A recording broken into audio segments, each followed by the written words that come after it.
चीन ने खड़ी करी है एक जबरदस्त मिडिल क्लास। 1980 के आसपास भारत और चीन की मिडिल क्लास, मध्यम वर्ग, लगभग एक आकार की थी। आज चीन की जो मिडिल क्लास है वो भारत से कई गुना बड़ी है। क्यों?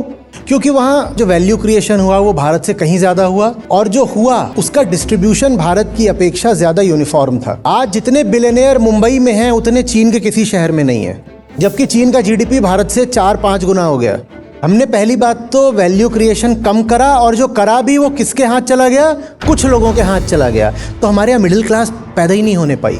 हमारी मिडिल क्लास बहुत छोटी रह गई, क्योंकि मिडिल क्लास तब आती है जब जो वैल्यू है वो सिर्फ क्रिएट ही नहीं हो, डिस्ट्रीब्यूट भी हो।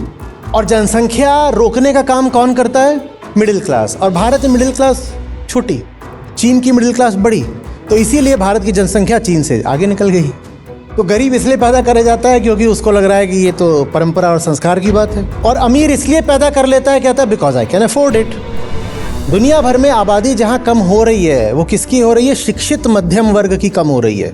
जो अशिक्षित लोग हैं उनकी बढ़ती जा रही है, और जो अमीर लोग हैं ये उनका भी पसंदीदा शगल है, और पैदा करेंगे। मिडिल क्लास बनती कैसे है? मिडिल क्लास बनती है गरीबों में शिक्षा के आने से, क्योंकि जो जितना गरीब होता है वो आमतौर पर उतना अशिक्षित भी होता है।